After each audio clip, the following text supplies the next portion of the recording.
Nag-order ako ng perfume from Parfum AEPH. And when I ordered the perfume from them, nagpadala sila sa akin nitong 10 iba't ibang scents na nasa 10 ml na vial, sabihin na natin, ganyan siya. Hindi pa yata daw to available sa market, but eventually it will. So, kung hindi ako nagkakamali, ito yung mixology na line nila. Ito yung mga nag-mix sila ng mga 2 or 3 na mga klase ng pabango to create a new scent. And actually, yung in-order ko sa kanila is this one. Medyo may kamahalan siya. This is not sponsored, this is not free, binayaran ko to. And this is their pheromone na mixology. And this is the mix ng Fleur Narcotic, Molecule 02, and yung another 13. I think this is 100 ml. Hindi ko makita sa box. Ano ba? Malabo ba yung mata ko? Pero hindi siya mura, guys. 4,000 pesos siya. Kaya siguro maglalabas sila nung 10 ml na version para matry naman ninyo. So, hindi ko pa sila naaamoy ever etong 10 na to. Pero today, amuyin natin sila ng sabay-sabay. Okay? Pakita ko ulit. Ganito siya, guys. Meron na akong nabibilihan ng ganitong lalagyan ng pabango sa abroad, and buti pinalitan nila. So, Parfum AEPH, although this one is okay, yung experience ko sa ganitong lalagyan, ganito kasi yung nabasag na pabango ko na Parfums de Marly na decant. Minsan tumatalsik siya. Hindi siya nakakapit eh. I don't know why, parang na-shake ko siyang ganon, tumalsik yung laman kasi hindi siya nakalak. Yun lang, sa mga nanonood sa akin, and eventually pag nilabas na ni Parfum AEPH, tong 10 ml na lalagyan nila, ingatan nyo lang kasi hindi siya talaga secured. Pwede siyang mahulog. Pwede siyang tumalsik. So, ready na ba kayo? Kasi first time ko sila nga amuyin. Tignan natin kung meron tayong magugustuhan dito. So, this is mixology number 9. Dalawang Good Girl. So, this is Good Girl and Good Girl Gone Bad. I love this. Ang soft na floral na ang clean. Ang sweet din niya. May naamoy ako sa kanyang parang almost candy sweet. Oh, pero ang ganda niya, guys. Kinilig ako dito. I think I will order this pagka nagkaroon sila ng malaking bottle. Kung gusto ninyo ng sweet, floral, pero soft at the same time, very feminine. Mixture number 4, and this is called Majestic Rose, Stellar Times, and Delina Exclusive. Malinis din siya. Hindi ako sure kung something citrus, pero almost aquatic siya. Ganun siya kalinis. Kung malinis si Mixology number 9, pero sweet, floral na clean na soft, this is mas cleaner pa. Almost, hindi ko alam kung may tea sa kanya. May parang tea note ako na naaamoy. Pero citrus na clean siya na pabango. Good for everyday. And yung rose ni Delina Exclusive, unti-unti siyang lumalabas ngayon. Para siyang cleaner version ni Delina na Exclusive. Clean na rose siya, guys. Maganda rin naman siya. Sometimes kasi si Delina Exclusive, it's too heavy and dark and spicy. Eto maganda siyang twist if you like the Delina Exclusive. Mas wearable siya na version. Parang summertime na version siya ng Delina Exclusive. Mixture number 5 called Black Scotch, Black Afghano, which I like, and Black Opium. Amoy Coca-Cola siya. Alam niyo yon? Chocolatey Coca-Cola, ang fresh na parang version ni Black Afghano and ni Black Opium. Again, wearable siya. So, weather natin dito sa Philippines. Ang lakas nung parang something fresh. Actually, parang nakaupo ka sa air-conditioned na bagong leather na sasakyan na sports cars. Meron lang akong naaamoy sa kanya na parang amoy pentel pen na ink. Pero at the same time, ang yummy niya, na ang sexy. I think maraming lalaki ang magkakagusto nito. Pero kung babae ang gagamit nito, girl boss, lady boss. Pero kung lalaki, para siyang modern young CEO. Ganun yung dating niya. Bango niya. So this is mixture number 7, Pheromone, Something Fabulous, and Mojave Ghost. Naging spicy siya.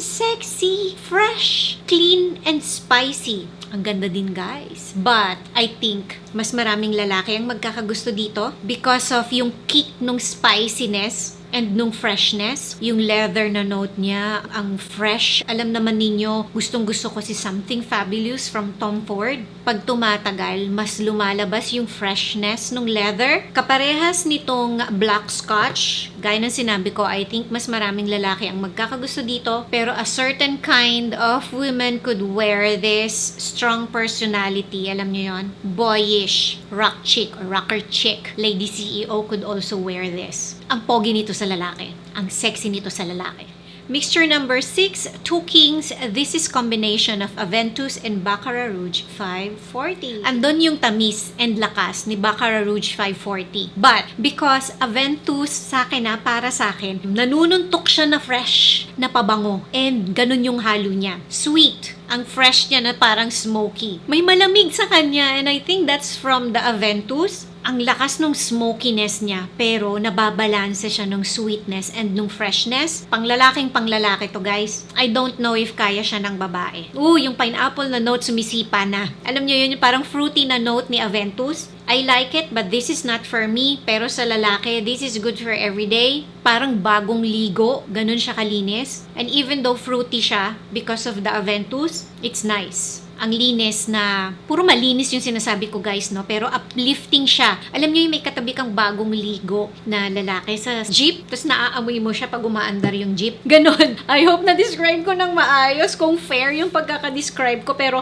ano siya, may pogi point siya. Ganon yung dating niya.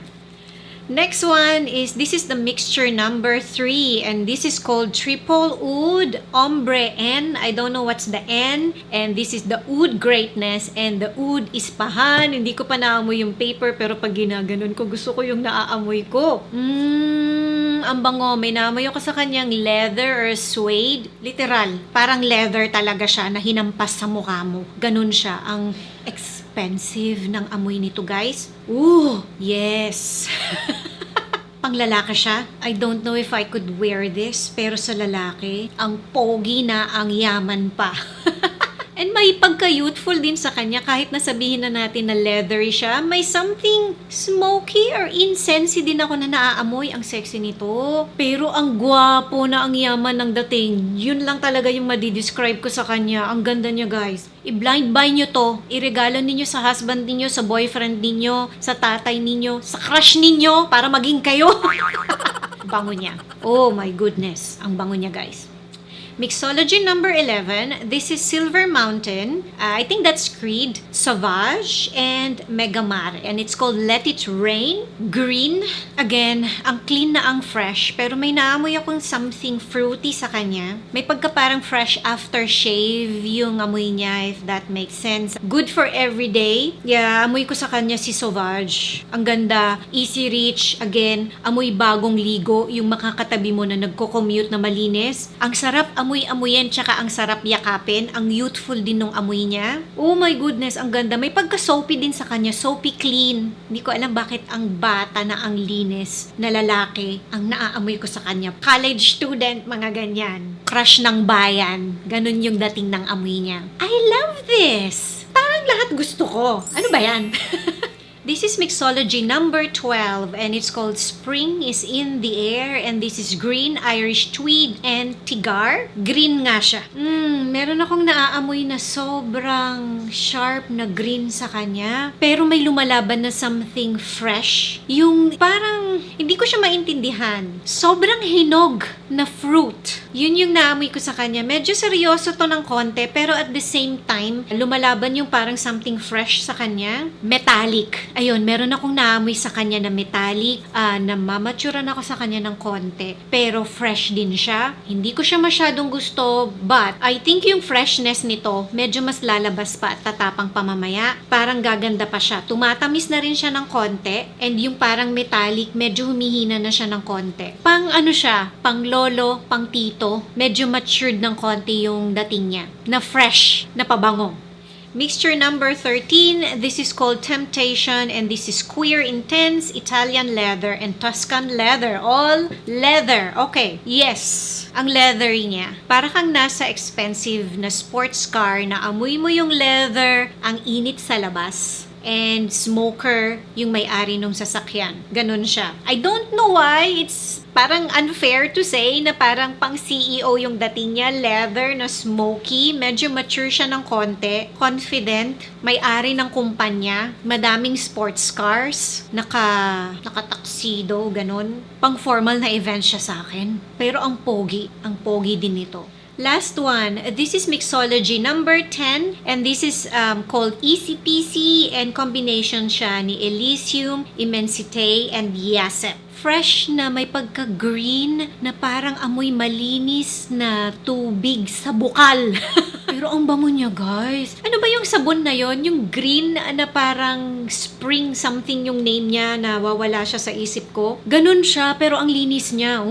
Yes, maganda din tong pang everyday, pang commuting, easy reach, pang all year round na weather natin. High school pataas pwede sa kanya. Soapy clean eh. Ganun siya na ang fresh na ang linis. I hope na nabigyan ko ng justice yung pagkakadescribe ko nitong mga pabango na to. Ulitin ko, hindi pa nalalabas tong 10 ml kasi ang mahal nung full bottle nila ay nasa 4,000 pesos. I don't know kung magiging magkano to pagka nilabas pero it's a good way to try and test bago kayo mag-commit sa full bottle. I love this. Itong mixology number 10. Habang tumatagal siya, medyo may naamoy din ako sa kanyang spicy ng konti. This is fresh, spicy, soapy. Medyo kakaiba siya ng konti. Parang nalalasahan ko siya. Hindi ko alam kung bakit. Pero ang linis niya, alam niyo parang maganda to sa smoker. Pang cover nung amoy nung usok nung sigarilyo. A woman could wear this. Pero hindi lahat. Parang mas maraming lalaki yung magkakagusto nito. So ayan na guys. Yung first impressions ko dito sa mga pabango na to. Thank you very much. Parfum AEPH. I don't know kung gagawan ko ng review tong binili kong pheromone mixture number 7 sa inyo. Pero tingnan natin. As of the moment, hindi ko pa siya nagagamit pero na-spray ko na siya to test. Pero gusto ko siya. Baka lumabas siya sa monthly favorites. Who knows? Tignan natin. But because I have these perfumes na pinadala sa akin, nagpapasalamat ako at binigyan nila ako nito. I-share ko sa inyo to. So mamimigay ako nitong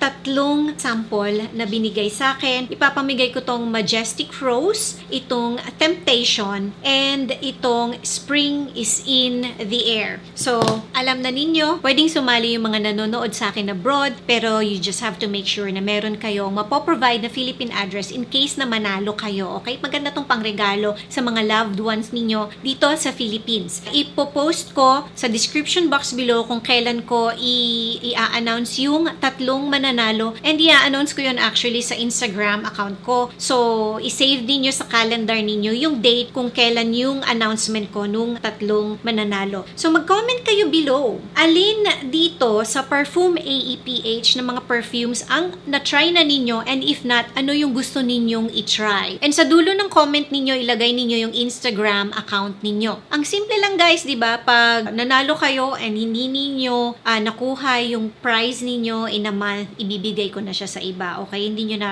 pwedeng habulin. So, ayan na guys. Thank you very much again, Parfum AEPH, for sending me this and good luck dun sa 3 mananalo. Thank you for watching and see you on my next video. Bye!